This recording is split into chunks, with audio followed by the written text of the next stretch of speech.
Advisor to Ukraine's government shared this video that you're looking at. It purportedly shows air defense system taking out a Russian aircraft. Ukraine also says it destroyed dozens of Russian tanks and blew up bridges to slow the Russian advance. Despite extensive and widespread damage, Ukraine's government is encouraging civilians to arm themselves against Russian forces, even resorting to explosive Molotov cocktails. Ukrainian President Zelensky is calling on the West to help and asking Russia to negotiate. When bombs fall in Kiev, it is also happening in Europe, not just in Ukraine. When missiles kill our people, this is the death of all Europeans. Demand better protection for Europe, better defense for Ukraine, as part of the democratic world. And now I would like to address the President of the Russian Federation once again. There is fighting all over Ukraine now. Let's sit down at the negotiating table to stop the death of people.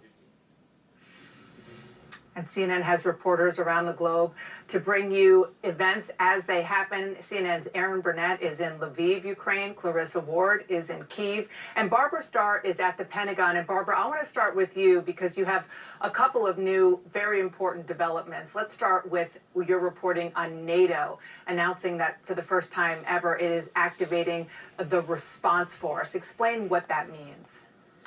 Well, Dana, this is a very nuanced development in military events in Europe right now. NATO has activated what is essentially 40,000-man response force. These are troops that would be ready to go to their positions on very short notice. No one is thinking that 40,000 are going.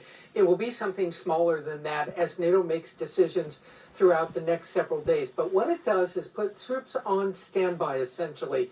Be ready, you may be deployed, you may be going to certain locations. This is something the U.S. is already doing. Of course, we saw 7,000 troops yesterday being announced by the Pentagon. It puts into place, essentially, a framework for further deployments on that eastern flank of NATO, air, ground, sea, command and control. It makes NATO much more ready to respond if it's needed. So look for announcements in the coming days about exactly how many, where they might be going, and what exactly they might be doing. Dana?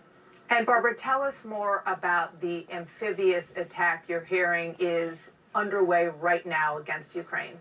This came from a briefing a short time ago by a senior defense official here at the Pentagon saying that perhaps thousands of Russian naval infantry were moving ashore near that coastal city of Mariupol, and they weren't sure where they were going. The U.S. wasn't exactly clear on where these troops might be going, suggesting they might be headed east into Donbass, where Russian-backed separatists are operating. But there was also kind of a very mixed picture about the battlefield, so to speak. And let's remember, this is where millions of people live and work, that has turned into a battlefield. The senior defense official is saying the Russian advance, they believe, somewhat slowed down into the capital city of Kyiv, that those northern approaches into the city, the Russians have become bogged down. The Ukrainian military, Ukrainian forces fighting back, Ukraine still having some command and control capability, and air defense very much in dispute. The Russians have some air defense control, but the Ukrainian forces also have some. So while they say that it's slowed down, some of the videos the world is seeing show Russian forces very much on the advance, continuing to pour troops and vehicles into Ukraine. This is a battlefield that, to say the least, is very fluid. Dana? To say the least. Well, let's get to what is that battlefield, the country of Ukraine. Aaron Burnett is in Lviv to the west of that country. Aaron, what are you seeing and hearing there? So I'll say just in the past few moments here, President Zelensky, of course, President of Ukraine, Dana, just appearing, doing a Facebook sort of a selfie video with four of his closest advisors and coming out of, that bunker that we understand he's been in underneath Kyiv that he's talked about, appearing sort of on the streets with his defense minister as well, which is important given that, of course, Putin is appealing to the military here to stage some sort of a coup. You see them there saying that we are all here, our military is here, we're defending our independence, glory to our defenders and glory to Ukraine. So still incredibly defiant here. You are obviously in the nighttime here. tension's incredibly high. The nighttime is when you see a lot of these missile strikes that have come in, those explosions.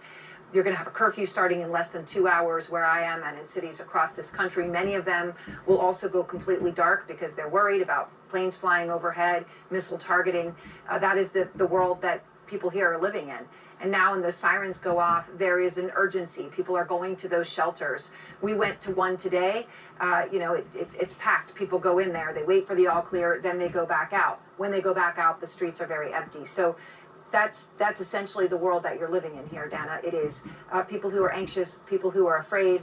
Now you are seeing more and more people leave and sort of head to the land borders west to try to get out of the country. Men are not allowed to leave the country, though. 18 to 6-year-old men have to stay. Dan, I'll say one more thing. I spoke to one of them today. A whole lot of reservists are gathering outside military facilities. They've been called up. They're showing up. Says, I took a bus with my friends in the same brigade, and we came from our small town. We took the bus. We came here, and I asked him, "Are you afraid?" And he's a veteran of the war in the East, and he said, "Yes, yes. All people are afraid. Only a stupid person would not be afraid right now." And that's essentially the reality. But just complete and utter defiance and patriotism right now against the Russian invaders. Aaron, we're learning so much from you as you report on what's happening from the point of view of the government and also from the people whose lives have been completely changed in the last 2 to 3 days. And speaking of somebody bringing us those stories, I want to go now to Clarissa Ward, who is in the capital city of Kyiv. So, Clarissa, do you get the sense of what officials here and around the world are reporting is happening, which is that the Russians are closing in on that city? Well, it certainly is feeling that way, Dana. I mean, the streets tonight, just as Aaron was describing here, pitch black. You could hear a pin drop. In fact, the only sounds we've heard in the couple of hours since we arrived from the city of Kharkiv are the church bells and air raid sirens. We made the journey earlier on today, and it was interesting to see along the roads basically pretty clear access, but we did pass a Ukrainian military convoy that appeared to have been targeted by the air. You can see the video now there. Still smoke billowing. There were firefighters on the scene trying to put out the fires. I think one of the trucks was probably a fuel truck, but the one in front was a multi-rocket launcher. And what's interesting about this is it's showing that the Russians are now sort of striking targets opportunistically as and when they can. We did see at least one Ukrainian soldier who was obviously killed in that attack. And it really goes to show you just how difficult this is for the Ukrainians with no air defense to move weaponry around effectively without being targeted. And obviously their ability to do that is being significantly diminished. We also saw, as we got closer to the city, a large group of civil defense volunteers, dozens of them standing there on the highway with a huge pile of tires. And one can only assume that the intention is, if and when Russian forces start to move along that road towards the capital, that they will attempt to block that by setting fire to those tires. But obviously, burning tires and civil defense volunteers is not really a match for the sophistication of the Russian military. We know that they're already at an air base just on the outskirts of Kyiv that my colleague Matthew Chance went and visited yesterday. Russian troops were already there.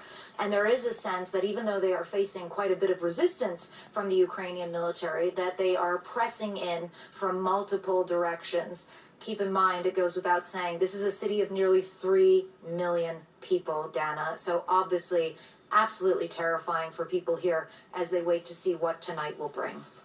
It really is a David versus Goliath situation there. And it's fascinating to see, even in the most rudimentary ways, as you describe, Ukrainians doing whatever they can to try to fight back, whether it's with tires or Molotov cocktails.